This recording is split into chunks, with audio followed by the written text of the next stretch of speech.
creeping, phantom in the dark, blade sharper than secrets, leave a deadly mark. Phaeton in the chaos, language of the pain, torture, symphony, storms in... Links do meu canal secundário Unterwolf e Ant10 junto de mais algumas informações na descrição do vídeo junto da minha chave Pix para quem quiser dar uma força aqui para o canal. Se inscrevam e deixem o like para ajudar na divulgação. Bom, tendo dito isso, vamos para a teoria. POV. Terceira pessoa, lado oculto da Lua, órbita terrestre logo após a partida de El. E aqui que se encontra Starscreon, olhando para diversos corpos moribundos de cibertronianos, logo após a partida de El rumo ao deserto branco com as pirâmides de Gizé no Egito. Megatron fez algumas poucas configurações no código-fonte da dobra espacial do Allspark com seu conhecimento extremamente limitado e ordenou 3 objetivos para Starscreon. O primeiro é que Starscreon fosse até a Lua atrás da arca e reativa-se o Sentinel Prime, que agora se encontrava em estado de êxtase inoperante, algo que o antigo líder Autobot fez para preservar sua própria vida. O segundo é que Starscreon chamasse todos os demais Decepticons para que espalhassem os pilares da ponte espacial pelo mundo. E em terceiro, contatar o Fallen para vir à Terra atrás da Matrix da liderança, e isso levou até o momento atual onde Starscreon estava com o Allspark em sua mão, olhando para o corpo frio e inerte de Sentinel Prime em meio aos demais corpos. Starscreon aproxima o Allspark da testa do Sentinel. Um raio azul surge na superfície do Allspark e toca na testa do Sentinel, se espalhando pelo corpo de metal frio, ocasionando em espasmos do Sentinel, junto de alguns pequenos grunhidos. Logo que o processo para Sentinel se via um pouco suspirante. Quanto a Starscreon, ele rapidamente retirou Allspark de perto de Sentinel e se afastou um pouco. Após uma breve recuperação do desnorteado Sentinel, ele se levanta de seu assento. Sua altura era similar à de Optimus Prime, sendo levemente um pouco maior, sendo desde sempre um dos Autobots mais altos. Suas cores eram predominantemente vermelho e prateado, com detalhes pretos e dourados. Sua cabeça possui um design semelhante a um guerreiro medieval, com uma barba metálica e um capacete que lembra uma coroa. Seu peito tinha uma estrutura larga e reforçada, com braços fortes e detalhados, com marcações cibernéticas e peças mecânicas expostas. Em sua costa havia uma espada dupla retrátil que pode se dividir em duas. Só a presença de Sentinel já indicava uma grande imponência diante de qualquer um, ainda mais diante de Starscreon, que sabia dos feitos grandiosos de Sentinel Prime durante a guerra de Cybertron. Sentinel dá uma breve olhada ao seu redor, vendo os corpos moribundos de seus antigos subordinados. Ele logo concentra seu foco em Starscreon, que estava diante dele e de cara já nota o Allspark em sua mão. Sentinel finalmente fala com uma voz grave e profunda como a de um velho sábio. Starscreon, vejo que encontrou o Allspark. Presumo que isso signifique que meu acordo com Megatron ainda está de pé. Estou certo? Sentinel Prime era um comandante Autobot vira-casaca e um agente duplo. Ele foi mentor de Optimus Prime. Ele sempre foi patriota até a medula em relação a Cybertron, e era um líder obstinado e determinado, que acreditava firmemente na posição de sua raça no universo, e exigia respeito de todos ao seu redor, o que ele conquistou ao provar ser um guerreiro feroz e poderoso. Há muito tempo, Sentinel Prime era o líder dos Autobots antes de Optimus Prime durante a guerra em Cybertron, mas conforme o conflito se arrastava, sem fim à vista, Sentinel se viu forçado a fazer uma escolha drástica. Isso era uma aliança secreta com Megatron, acreditando que era somente através do sacrifício de outro mundo que Cybertron poderia ser restaurado. Sentinel desenvolveu a tecnologia de ponte espacial para transportar recursos através de distâncias interestelares, mas sabendo que Optimus nunca toleraria seu curso de ação, Sentinel manteve seus planos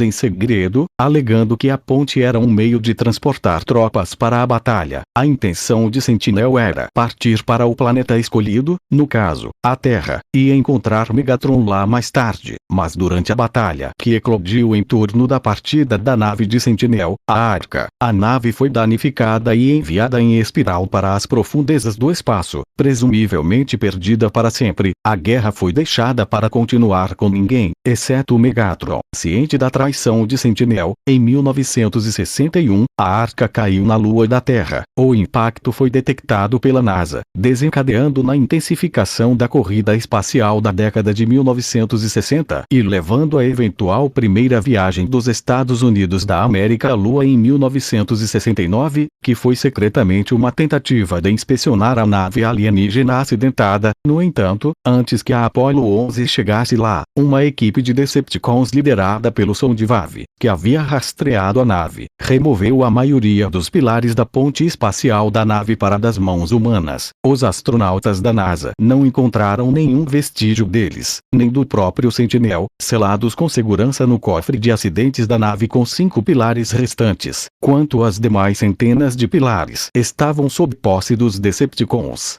Starscream fala com sua robótica meio esganiçada. Sim, Sentinel, seu acordo com Megatron ainda está de pé. Foi por isso que eu vim aqui lhe resgatar sob as ordens de Lord Megatron. Sentinel vê seus pilares da ponte espacial. Ele com um simples movimento de mão ativa os 4 pilares auxiliares que ligam em uma cor azul levemente escuro e o pilar de comando que brilha em um vermelho intenso. Os pilares levita até ele. Sentinel retorna seu olhar para Starscream e fala com sua voz grave de um velho sábio: onde estão as minhas outras centenas de pilares auxiliares? Starscream fala: estão com os Decepticons. Eu já enviei uma mensagem informando para eles começarem a espalhar os pilares pelo mundo para facilitar nosso trabalho. Agora apenas temos que ir para a Terra e abrir a ponte espacial e trazer Cybertron para aqui. Sentinel fala com sua voz sábia e seus olhos azuis frios: sendo assim, não temos por que ficar aqui perdendo tempo. Irei imediatamente para dar início à ativação da ponte espacial. Sentinel logo sai sem prestar mais atenção em Starscream, sendo seguido por seus 5 pilares. Ao sair de dentro da arca, Sentinel ativa foguetes propulsores em suas pernas e com um pequeno pulo, ele parte em direção à Terra, causando em breve onda de choque, levantando um pouco de poeira lunar. Quanto a Starscream, ele não se importou com a atitude de Sentinel, devido a seus longos anos seguindo as ordens de Megatron. Ele já era bem acostumado com esse tipo de tratamento. Ao invés de guardar rancor, ele preferiu cumprir com seus objetivos e enviou uma mensagem para o Fallen, que estava alocado em uma base Decepticon localizada em Titã, uma das 274 luas de Saturno. Titã foi a primeira lua de Saturno a ser descoberta, em 1655, muito famosa e usa em versos como o da Marvel, onde a casa do Titã louco, Thanos. Quanto a Sentinel Prime, ele não demora nada para adentrar a atmosfera terrestre, entrando na exosfera e sendo afetado pela força gravitacional da Terra, acelerando ainda mais sua queda, que logo chega à termosfera e o céu à sua volta começa cada vez a ganhar mais uma cor mais clara em contraste com o escuro do espaço sideral. Ao chegar na mesosfera, a temperatura se eleva cada vez mais, devido à intensa fricção gera o calor, incendiando o ar ao redor de Sentinel, que rapidamente puxa um equipamento de sua costa que começa a se transformar até formar um grande escudo meio hexagonal com pontas pontiagudas com tons de vermelho, preto e prateado. Não demora para que Sentinel chegasse na estratosfera com sua velocidade de queda ficando cada vez maior e mais intensa. Ao passar pela camada de ozônio era visível o azul claro estar dominando todo o horizonte, devido à filtragem da luz ultravioleta pelos gases encontrados nesta camada. Logo Sentinel chega à troposfera, sendo rodeado por nuvens, enquanto Sentinel quebrava a barreira do som para aterrissar o mais rápido possível em solo terrestre e finalmente dar início a seu plano.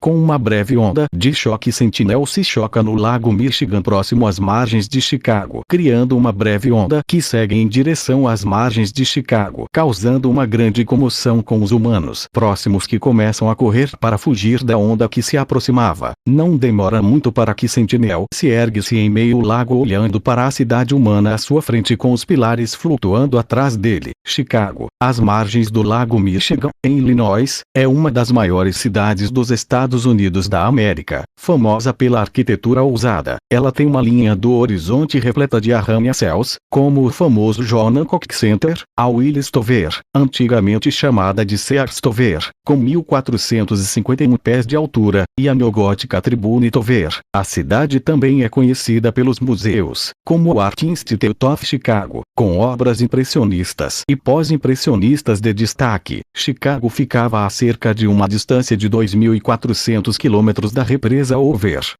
Sentinel segue seu caminho rumo ao Chicago, deixando os humanos ali presentes ainda mais chocados com a visão. Alguns deles começaram a fugir com medo, pressentindo que algo terrível estava prestes a acontecer, enquanto alguns ainda sacaram seus celulares e começaram a filmar a cena que se desenrolava e até transmitir ao vivo. Sentinel olhou com grande desdém para aqueles humanos. Sentinel, que tinha um grande orgulho e paixão por sua raça, assim como Megatron, acreditava fielmente que sua espécie era muito superior às demais. Sentinel, sem sombra de dúvidas, e um grande patriota pelo seu povo, capaz de fazer tudo e mais um pouco pela sobrevivência e o bem maior de seu povo sem qualquer tipo de excitação, mesmo se ele tivesse que lutar e matar seu pupilo Optimus. Se fosse pelo bem de Cybertron, ele faria sem pensar duas vezes. Sentinel retira de sua costa uma arma grande, mas seu cano era pequeno, cheio de detalhes vermelhos e prateados. Essa era sua arma especial, o blaster de partículas. Esse blaster é uma poderosa arma de energia que dispara rajadas concentradas de partículas energéticas. Seu funcionamento é particularmente simples. Primeiro, energia concentrada. A arma carrega e dispara uma rajada de partículas de alta densidade, capaz de desintegrar alvos. Segundo, o poder de destruição. Diferente dos blasters convencionais, suas rajadas são extremamente letais, sendo capazes de destruir bots com um único tiro e causando sua rápida desintegração. Terceiro, alcance e precisão. O blaster tem um longo alcance e é altamente preciso, tornando o Sentinel letal tanto em combates de curta quanto de longa distância. Quarto, tecnologia cybertroniana avançada. Sendo um Prime, Sentinel possuía tecnologia superior, e seu blaster era mais poderoso do que as armas convencionais dos Autobots e Decepticons. Ao ver a arma gigante sendo segurada com uma única mão pelo seu portador proporcional ao seu tamanho, o intenso desespero tomou o coração dos humanos presentes. Vendo a cena, que logo tomados pelo profundo medo começam a correr, Sentinel, sem hesitar, começa a disparar contra os humanos e os monumentos próximos, causando um grande caos no local. Os monumentos eram destruídos além de começarem a serem corroídos. Os humanos acertados viraram esqueletos instantaneamente, deixando só o pó de cinzas de seus músculos, sangue e carnes. Sentinel chega às margens, subindo no Navipier, e começou a seguir o fluxo das águas que descarrilhavam no lago Michigan, passando por monumentos como o Museu Issy-Creon, a Ponte do Zable, causando muita destruição e morte em seu caminho. Durante sua caminhada, Sentinel acabou vendo um caminhão de bombeiros personalizado Rosenbauer Panther 6x6 Airports, no qual Sentinel escaneou para ser seu modo alternativo, e enfim chegando no Trump International Hotel e Tower, um dos arranha-céus mais altos de Chicago. Essa torre, que realmente existe na vida real, tem 423 metros de altura e é um dos marcos icônicos da cidade. Usando seus propulsores, Sentinel chega ao topo do prédio e, com um único gesto de mão, os 4 pilares auxiliares flutuam para os 4 cantos do prédio. Sentinel agarra o pilar de comando, pronto para ativar a ponte espacial. Agora ele só tinha que esperar o sinal de que as demais centenas de pilares ao redor do mundo também estavam prontos. Sentinel envia uma mensagem para o Starscream para ver se tudo já estava pronto, mas sua mensagem acabou, na verdade, sendo interceptada por Sondivav, que estava agora flutuando na forma de um satélite na termosfera. Sondivav era o oficial de comunicações dos Decepticons normalmente, e sempre acompanhado de Laserbeak. Ele é o principal apoiador mais ferrenho de Megatron, e é os verdadeiros olhos e ouvidos dos Decepticons. Estacionado no alto da atmosfera, superior e capaz de processar milhões de fluxos de dados de uma vez. Ele é totalmente capaz de assumir as comunicações em escala planetária, sempre que ele ou seu mestre precisavam de uma ação direta. Soundwave a deixava para um de seus asseclas, confiando neles para servir a causa Decepticon. Seus asseclas mais conhecidos eram o Frenzy e o pequeno Minicon Decepticon, que estava agora com Megatron em Mission City. O Ravage era um Decepticon que servia como servo do Soundwave, com uma aparência similar à de um cachorro ou tigre, hábil para pequenas missões de infiltração e roubo. Os Ravage drones são Decepticons que se parecem muito com Ravage, mas eles são mais como felinos cybertronianos. O Laserbeak Lacaio, mais conhecido de Soundwave, o pequeno matador e assassino dos Decepticons, normalmente usado para auxiliar Soundwave em batalha. Laserbeak também usava suas habilidades de rastreamento para localizar e matar seus alvos e gostava bastante disso, mostrando seu lado sádico. O Rumble, seu método preferido de luta, era a investida frontal. Ele não é exatamente sutil devido sua paleta de cores azul. O Ratbat assumiu a forma de um morcego mecânico, hábil em processos de ecolocalização e suporte em batalha. O Buzzsaw era os olhos e ouvidos do Soundwave na Terra, coletando informações onde os feeds de satélite falharam, assumindo a forma de um pássaro amarelo. O Beastbox assumindo na forma de um gorila roxo, ou outro macaco grande. Ele tende a atacar em um estado de extrema raiva e fúria desenfreada. E às vezes o Ovalbuck, que agia como a executora de Soundwave, eliminando os rebeldes, que não tolera a dissidência de ninguém, nem mesmo de um colega Decepticon, assumindo uma forma similar à de um cachorro de cores azul metálico. Nesse exato momento era Soundwave que estava interceptando as telecomunicações da Terra e coordenando os Decepticons em volta do mundo para que organizassem os pilares da ponte espacial, colocando sua atenção em pontos centrais do mundo, como exemplo, Londres, a capital da Inglaterra, assim como em Edimburgo e Manchester no Reino Unido, em Moscou, a capital da Rússia, bem como Kremlin de Moscovo, a Catedral do Sangue Derramado e até no Palácio do Inverno, na Ásia no Templo do Céu e na Grande Muralha da China, em Tóquio, Kyoto, Osaka, Kamakura, Hiroshima, Fukuoka, Nagasaki, Sapporo, e até no Monte Fuji no Japão, em Darwin, Cairns, Adelaide, Gold Coast, Byron Bay, Sydney, Melbourne, Brome, Perth, Margaret River, Austrália, Lima, Cusco, Arequipa no Peru, no Cristo Redentor no Rio de Janeiro, em São Paulo, Manaus, Rio Grande do Sul no Brasil, e diversos outros pontos ao redor do mundo, como na Arábia Saudita, na Alemanha, na Argentina, no México, Suécia, Noruega, Angola, Nigéria e África do Sul. Diversos pilares foram espalhados pelos Decepticons, após Soundwave, que estava coordenando tudo usando os satélites dos governos terráqueos para visualizar o posicionamento das centenas de pilares. Após uma breve análise e a certeza de que tudo estava pronto, Soundwave enviou a mensagem para Sentinel em Chicago que tudo estava preparando para a abertura da ponte espacial.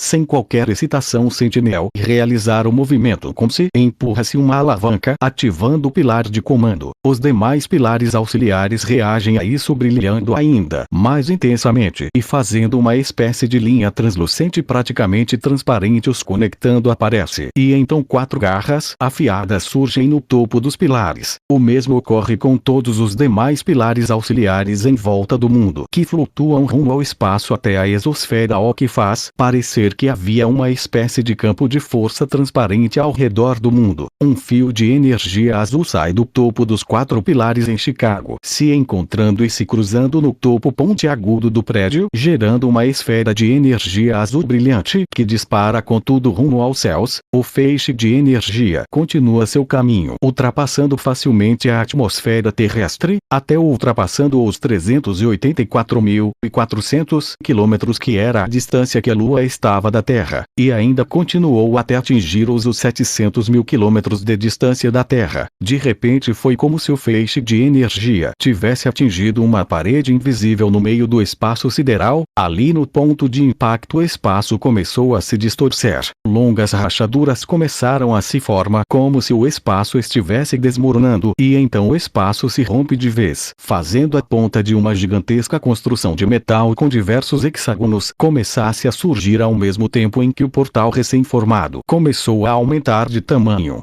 Enquanto isso, no Pentágono os analistas, monitorando os satélites, bem como o presidente George W. Bush, o vice-presidente Dick Cheney e o renomado coronel Theodore Schmidt, estavam agora em choque e pânico com sua atual situação que se via cada vez mais complicada e desesperadora. De início foi seu pânico com um possível atentado em Mission City, além de um provável ciberataque que certamente viraria uma grande mancha na reputação dos Estados Unidos e o seu status como uma das maiores superpotências mundiais. Depois eles receberam um chamado do secretário de Defesa John Keller, alegando que tudo se tratava de um ataque extraterrestre que visava a dominação mundial e escravização da humanidade. Algo de primeira eles trataram com desdém, devido a ser algo absurdo até verem a imagem do grande robô Ratchet, que explicou melhor sobre a urgência da situação. Então o coronel Theodore preparou os caças General Dynamics F-16 Fighting Falcons, enviando para dar apoio aéreo aos Autobots e à equipe de Lennox em Mission City. Logo foi notado que ainda houveram alguns vídeos a respeito do incidente em Mission City, foram postados na internet, sendo rapidamente compartilhados, o que iria impossibilitar qualquer desculpa do governo na tentativa de encobrir esse evento, sendo seguido por vídeos e transmissões ao vivo diretas de Chicago, mostrando um grande robô vermelho saindo do lago rumo à cidade. E agora os analistas do Pentágono estavam detectando picos anormais de energia semelhante ao do evento de Mission City, ocorrendo por todo o mundo e convergindo justamente em Chicago, que agora estava disparando um enorme raio em direção do céu. E para piorar, um objeto não identificado começou a surgir no sistema solar e estava se aproximando da Terra. Tal situação estava deixando os membros do Pentágono com um pesar cada vez maior em seus corações. Nunca antes em toda a história desta nação, que foi aclamada como uma das mais poderosas nações do mundo todo, mesmo durante a época da Segunda Guerra, onde a Alemanha nazista, sob o comando de Adolf Hitler, que se demonstrou ser um grande oponente, ainda não havia de fato ameaçado a soberania dos Estados Unidos, como o atual inimigo estava ameaçando. Isso era uma força nunca antes vista, e mesmo que os Estados Unidos conseguissem lidar com essa situação complicada, não havia como prever o que os inimigos dos estadunidenses, como a Rússia, o Irã ou o Afeganistão, iriam fazer, já que a relação dessas nações com os Estados Unidos estava em um momento muito delicado. O que as pessoas do Pentágono não sabiam era que sua situação estava prestes a piorar ainda mais, com centenas de objetos semelhantes a meteoros se aproximando da Terra em alta velocidade, e logo iria adentrar na atmosfera terrestre, atingindo diversas partes do mundo. Claro que os demais exércitos das nações vizinhas não iriam ficar paradas, e logo que souberam a respeito dos picos de energia não identificados em vários pontos importantes de seus países, os seus presidentes naturalmente mobilizaram seus exércitos para reagir contra os inimigos, o que não foi muito efetivo, resultando em uma grande quantidade de baixar de seus exércitos, que no máximo conseguiram causar um dano insignificante, devido à vulnerabilidade do metal do exoesqueleto cibertroniano a altas temperaturas. Esse era uma grande debilidade dos cibertronianos, que davam uma pequena chance de vitória dos humanos contra eles, mas sem os Autobots para dar apoio, como em Mission City, as chances não eram muito favoráveis nas lutas de humanos vs robôs gigantes. Quanto ao atual estado de Mission City, bom, vamos dizer que poderia ser melhor. Sobre a luta de Bonecrusher vs Ironid, GES e os caças General Dynamics F-16 Fighting Falcon não teve o desfecho que Bonecrusher gostaria, apesar de ele odiar tudo, odiar perder e até mesmo odiar ganhar. Ainda assim ele odiava muito mais perder do que ganhar, mas como os humanos em seus caças disparando contra ele e o distraindo, o GES usando de sua agilidade e tamanho diminuto para escapar dos ataques da garra de Bonecrusher, e o Ironid, que ficava a todo instante disparando, desestabilizando Bonecrusher e impedindo seus movimentos. Sua derrota era praticamente inevitável. Isso, claro, se não fosse pelo aparecimento de um tanque General Dynamics M1A1 Abrams modificado, que se transformar, revelando ser na verdade o Decepticon Bravo.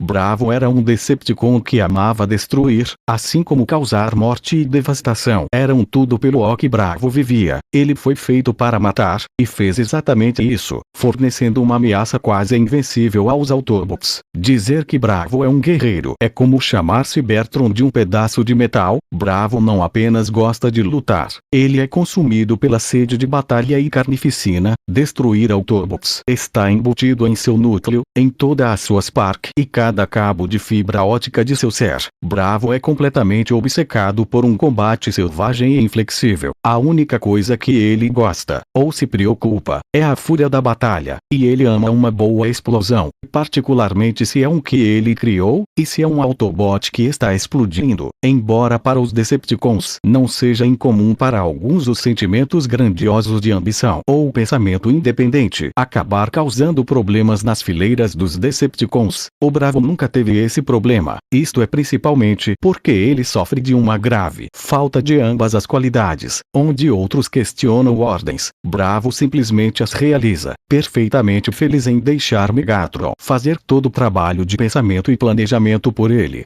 Bravo dispara diversos mísseis em Gesiroid, impedindo seus ataques. Bravo também realiza disparos com o canhão de seu braço e mísseis nos caças para os derrubar do céu. Bravo fala com voz robótica em língua cybertroniana. Autobots, prepare-se para serem totalmente explodidos por Bravo. Iroid fala em um tom rabugento. Ótimo, chegou mais companhia para aumentar a diversão. Bonecrusher ia aproveitar e partir para cima de Iroid se não fosse pelo aparecimento de um Camaro Chevrolet amarelo que se transformou, revelando Bumblebee, que dispara um tiro certeiro direto nas Spark de Bonecrusher, o matando de vez. O aparecimento de seu companheiro alegrou os Autobots, mas a morte de Bonecrusher nem chegou perto de amedrontar Bravo. Só o deixou decepcionado por não ter sido uma morte com explosão. Logo o combate contra Bravo se inicia com Jesse, que dispara contra Bravo, que revida disparando com seu canhão de pulso mísseis em todos os Autobots, que obviamente não iriam ficar parados esperando serem atingidos, mas após desviarem do ataque, todos olham para cima, assustados ao verem o pilar de luz azul que parecia estar puxando algo para a Terra. O que mais foi impressionante foi que todos reconheceram o objeto que se aproximava, todos reconheceram sua terra natal, seu planeta Cybertron.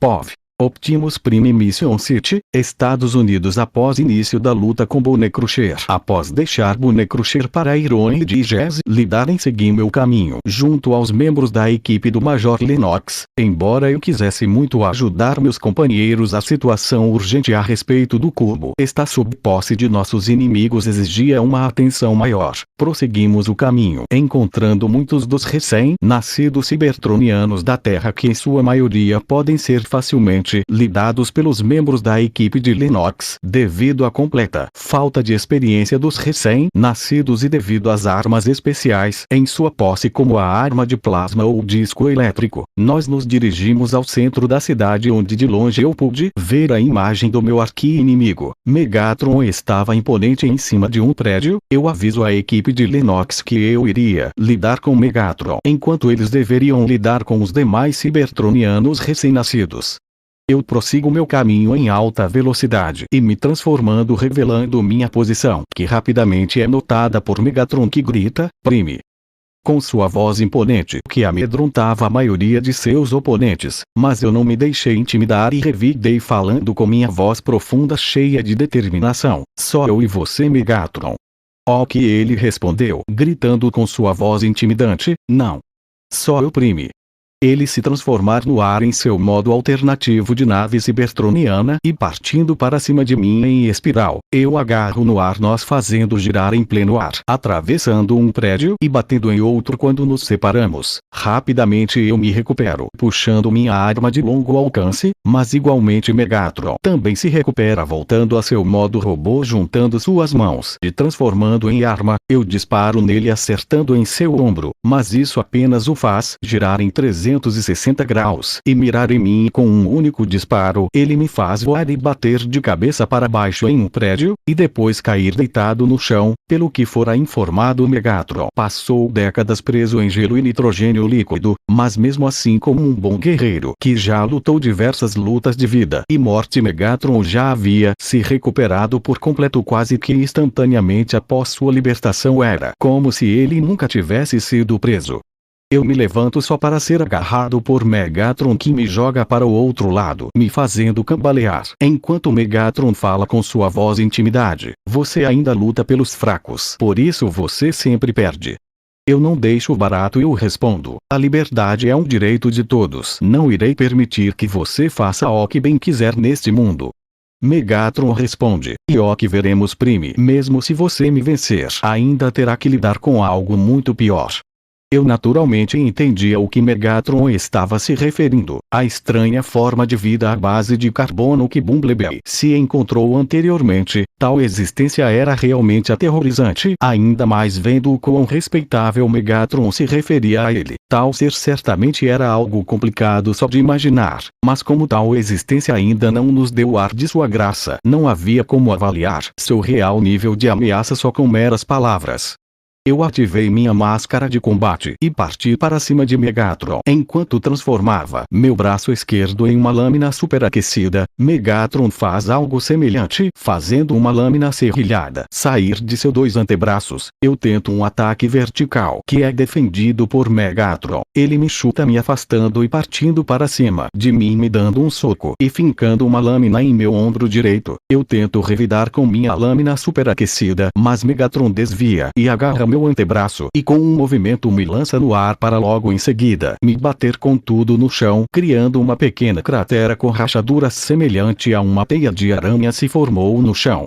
Como se não bastasse um Megatron, quando eu achei que os humanos estivessem vindo dar apoio aéreo, Starscream surgiu-os interceptado e destruindo os caças. Eu não tive tempo para pensar nisso quando rolei para o lado, desviando de uma tentativa de Megatron de esfaquear minha Spark. Eu rapidamente pego minha arma e disparo em cheio, afastando o Megatron, o mandando para longe no ar, onde ele se transforma em seu modo alternativo e voa realizando uma manobra e vindo em minha direção. Megatron dispara contra, enquanto eu tentava correr para escapar de sua mira, mas eu acabo sendo lançado para longe pelas explosões geradas dos disparos. Megatron se destransforma no ar, logo acima de mim, mas eu desvio pouco antes de sua queda, me salvando de ser esmagado por ele. Megatron ruge para mim, eu tento usar minha arma, mas Megatron rapidamente desvia do disparo com um giro, e então me chuta com a perna direita bem no queixo, me fazendo cambalear para trás. Megatron se aproveita disso e me agarra e me joga no chão, desferindo um soco na minha cara. Eu começo a lutar para tirá-lo de cima de mim. Após conseguir me libertar, eu e Megatron voltamos para nossa luta, que parecia que mais uma vez fosse virar para o lado de Megatron, até que Ratchet pula de repente, disparando contra Megatron e o afastando de mim.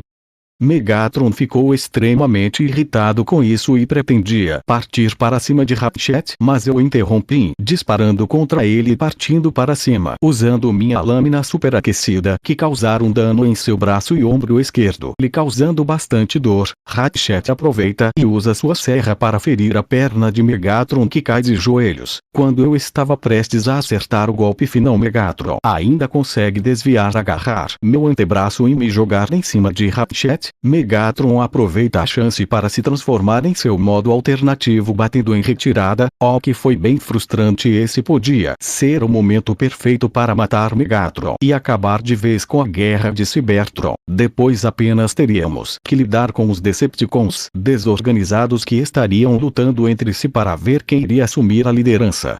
Eu pretendia me ir atrás de Megatron logo após me levantar, mas a visão de um pilar de energia roubou minha atenção. Mas isso estava longe de ser o mais impactante. O que realmente me chocou foi a visão de meu lar, Cybertron, aparecendo no céu azul e ficando cada vez maior, se aproximando da Terra. Eu naturalmente reconheci o significado disso. Só havia uma tecnologia existente que eu conhecia que teria a capacidade para transportar toda Cybertron por anos-luz de distância. A resposta resposta era mais que óbvia, embora eu ainda tivesse dificuldade em aceitar. Mas certamente somente havia essas respostas. Essa era a ponte espacial ativada pelos pilares de Sentinel Prime. Esta era uma tecnologia milagrosa que deveria permitir a sobrevivência de muitos cibertronianos usada para transportar recursos. Para refugiados, somente Sentinel teria como ativar os pilares para ligar a ponte espacial, o que significava somente uma coisa: Sentinel Prime, meu mentor e antigo líder dos Autobots, estava vivo. Mas como Sentinel estava vivo se a arca foi avariada durante sua partida de Cybertron? Porque Sentinel não havia contatado os Autobots e usado a ponte espacial para salvar os refugiados de Cybertron? E porque Sentinel estava usando a ponte espacial para trazer Cybertron para este mundo? Quais eram seus objetivos com isso? Eram muitas perguntas e poucas respostas que rodeavam M8 em a mente nesse momento. Sem muito o que fazer por aqui, eu e Ratchet também optamos em bater em retirada. Eu aviso aos membros da equipe de Lennox e meus Autobots para recuar e reagrupar. POV. Terceira pessoa Cybertron. Rota de colisão com a Terra depois da luta em Mission City. Cybertron já fora um lugar digno de admiração que qualquer entusiasta por tecnologia e ficção científica iria considerar como um verdadeiro lar dos deuses da engenharia e cibernética, mas agora não era nada além de destroços, apenas metal frio e sem vida. Qualquer um que olhasse e visse o breu sem luz e sem vida que dominava Cybertron agora simplesmente nunca ousaria imaginar que este Cybertron um dia já foi um verdadeiro paraíso utópico cybertroniano, muito mais que este um dia já fora o corpo do Deus Primus, o Deus da vida e da ordem. Pensar que tal luta desolado um dia já fora um grandioso Deus era inconcebível. Mas em meio a todo esse breu surge uma figura flutuante com algo parecido a tentáculos no lugar das pernas. Seu tamanho era muito acima do humano médio, cerca de 6,5 metros de altura. Seus olhos eram do tom de um azul claro profundo, cabelos metálicos levitantes, braços femininos bastante delicados apesar do tom metálico. Esta era a Quintessa.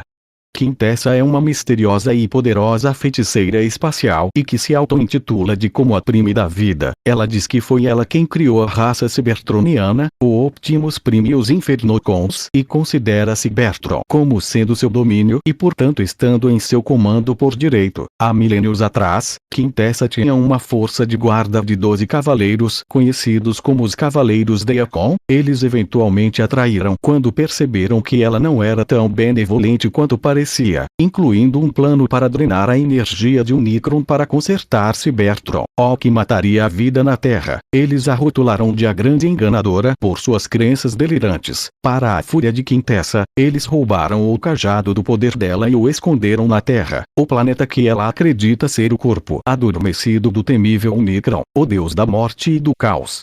Ao seu lado, saindo do breu, também surgiu uma figura grande com olhos ardentes como chamas em plena brasa ardendo em fúria, com sua pele metálica escura, com grandes chifres afiados em sua cabeça. Também havia protuberâncias pontiagudas saindo de seus ombros, garras afiadas tanto nas mãos quanto em seus pés, pontas afiadas saindo de sua caixa torácica, protuberâncias afiadas saindo de seus cotovelos e joelhos. A figura tinha cerca de 25 metros, segurava um grande machado bastante afiado. Este era o fiel lacaio criado por Quintessa, ou Infernocos, a forma combiner dos Infernocons. Os Infernocons são os seguidores demoníacos de Quintessa, embora também estejam dispostos a trabalhar com os Decepticons de Megatron. Eles se combinam para se tornarem Infernocos. Os Infernocons compartilham uma biologia semelhante à de outros cybertronianos, exceto que eles têm uma aparência demoníaca. Mesmo assim, cada um deles tem seu próprio nível de individualidade. Skuk, Trash, Rupture, Gorge e Glug. Estes eram os leais Infernocons de Quintessa que se combinavam para formar Infernocos. Quintessa fala com uma voz calma e apesar de charmosa seu tom era frio. Terra, ou melhor, Unicron, o lugar responsável por trazer a rebelião de meus cavaleiros contra mim. Quem diria que depois de milênios eu poderia vir retornar aqui? Megatron cumpriu muito bem para com seu propósito. Vá, Infernocos, traga para mim meu cajado para que eu possa enfim me alimentar e me empoderar da energia do Deus do Caos. Infernocos libera um potente rugido em resposta. caminhando para frente de Quintessa e pulando de sua plataforma e se direcionando para uma gigante nave-mãe cybertroniana. Seu formato lembrava um pouco a de um inseto, mas sem as patas. Infernocus entra na nave e ativa seus sistemas. Não demora para a nave ligar e começar a se mover em direção da Terra. Quanto isso, na Terra estava uma confusão gigantesca, tanto nas ruas quanto na internet, que estava um grande caos. Os vídeos do incidente em Mission City e em Chicago facilmente atingiram milhões de visualizações, e a internet estava cheia de comentários a respeito desde: "Isso é fake. Aposto que é CGI. Isso deve ser a gravação de algum filme, certo? São alienígena. Tenho certeza. Que nada, deve ser um teste de novos modelos de robôs. Vocês são loucos? Não viram o pilar de luz ou o que quer que seja aquilo que está no céu agora mesmo, se aproximando cada vez mais? Isso está acontecendo em todo o mundo. Essas coisas estão por todo lado. O governo não vai fazer nada a respeito. Para que eu pago a droga desses impostos? Seria esse o verdadeiro apocalipse na Terra? Sério? Aliens? O que está faltando em uma arma capaz de destruir o Sol? Ainda por cima teve uma série de chuvas de meteoros recentemente. Isso está ocorrendo em todo canto do mundo. Aposto que isso também é coisa dos alienígenas. Já até criaram um site para falar desses aliens, e só ir no averdade.com.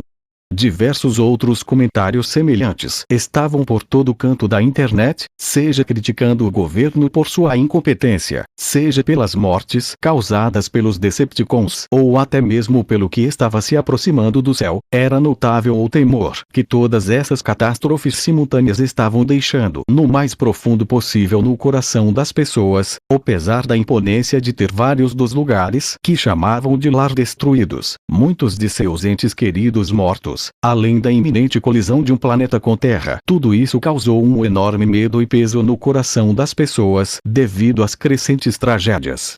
Quanto ao redor do mundo, diversos meteoros começaram a adentrar a atmosfera terrestre e cair em alta velocidade para o solo terrestre. Estes meteoros, na verdade, em sua maioria eram os Decepticons, que caíram em vários pontos importantes do mundo, causando grande destruição e mortes por todo o mundo. Em um único dia, diversos eventos apocalípticos estavam ocorrendo ao mesmo tempo. Os Decepticons caíram na Torre Eiffel na França, arrancando o topo da torre e jogando seus destroços contra a cidade. Na pirâmide de Khafre no Egito, para ser mais específico, estes eram os Combines, que formaram o Devastator, um Decepticon Combiner gigante e monstruoso devorador de Autobots, composto por vários Constructicons. Devastator era extremamente poderoso e ainda mais violento. Com uma capacidade mental infelizmente limitada, ele realmente só seria usado para destruir em um nível genocida.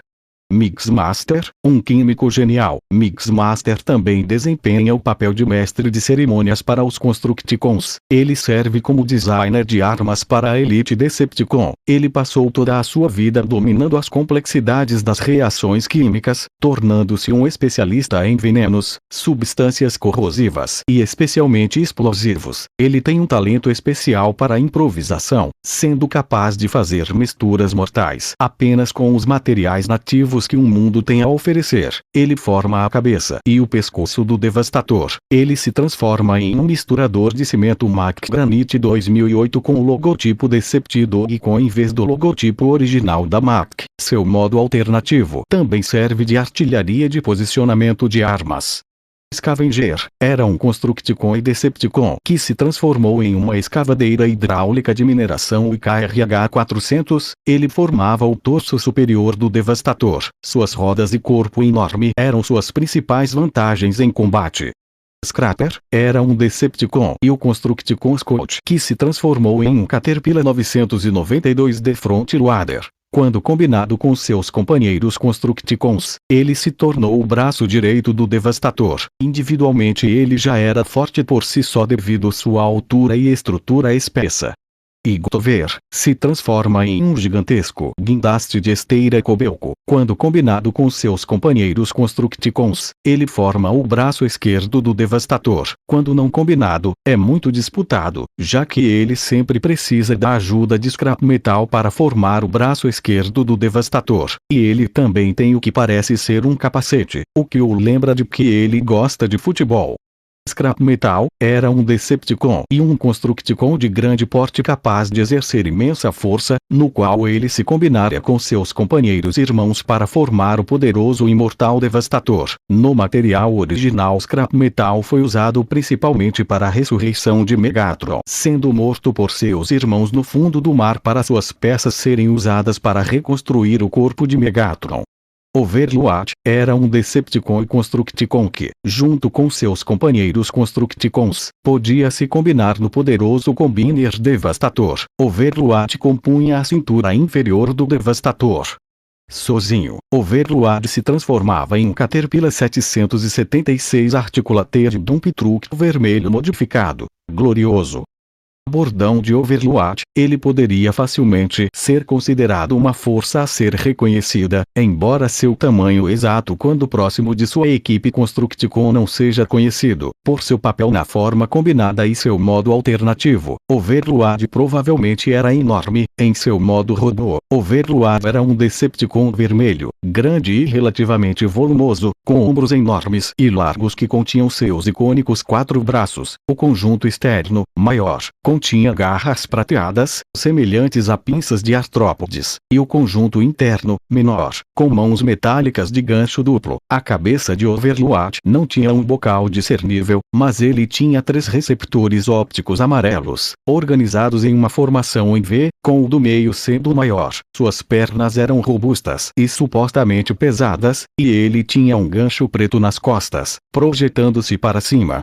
Longa-U. Pouco se sabe sobre o passado de Longa-U. Ele veio à Terra em algum momento, assumiu a forma do caminhão de despejo Caterpillar 773B, seu modo robô e grande. Suas cores dominantes eram o verde musgo. Sua estrutura pode indicar que esse bot tem uma enorme resistência em comparação com seus demais companheiros. Skipjack, ele é o gêmeo de Rampage e é a perna esquerda de Devastator. Seu modo alternativo era um trator de esteira Caterpillar D10N, suas principais formas de ataque, assim como seu gêmeo era usando suas esteiras como chicotes e seu blaster laser de pulso, mas a forma de seu exoesqueleto acaba por deixar muito evidente seus pontos fracos. Os Constructicons foram para o Egito e formaram o grande colosso Devastator. O Devastator foi mandado aqui hoje com uma missão muito especial lhe dada pelo próprio Fallen. Sua missão era simples: ir direto para o topo da grande pirâmide de Gizé e destruir sua estrutura para revelar o Star Harvester para a chegada do Fallen, que iria atrás de sua Matrix para ativar o Star Harvester para engolir o Sol da Terra. Mas o real dano mais significativo foi a queda de meteoros que ocorreram no oceano e atingiram o navio porta-aviões dos John C. Stennis. Em meio a esses meteoros, um deles na verdade era o próprio Fallen, que ao bater no porta-aviões ele o dividiu em 2, seguindo para o topo de uma das pontas, que começaram a se levantar, enquanto a parte dividida começava a afundar no oceano. Ocorreram diversas explosões. Os aviões também caíram no mar, que começava a se lotar de corpos de soldados mortos. Algumas ainda vivos lutava para se segurar no navio, enquanto outros em choque tentavam desesperadamente nadar para longe. Muitos deles acabaram sendo pegos pelos meteoros, e os que ainda conseguiram se salvar estavam prestes a presenciar o terror. Fallen ergue-se sua mão junto de sua longa lança afiada. Os destroços do navio, os aviões, até mesmo os corpos mortos, começaram a levitar em uma espiral. Os destroços e aviões se chocavam uns nos outros, gerando mais explosões. Então, com o baixar de mãos de Fallen da mesma forma rápida que os objetos em questão levitaram, eles caíram de volta. Os humanos ainda vivos no momento só puderam descrever a situação como apavorante e horripilante. Somente um desesperado desesperado meu Deus pode ser ouvido como últimas palavras daqueles pobres infelizes. Quanto a Fallen, ele olhou para a cena com grande satisfação em seus olhos vermelhos. Fallen então se pronunciou como uma voz grossa e aterrorizante: que bela carnificina! Exatamente o que esses bolos de carne merecem. Agora, onde está a minha Matrix? Bom, esse foi o vídeo, espero que tenha gostado. Até o próximo vídeo, fiquem com Yahvé, Deus.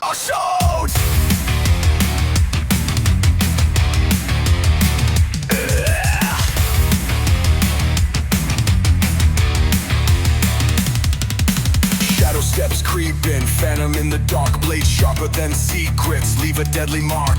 Phaeton in the chaos, language of the pain, torture symphony storms inside my brain.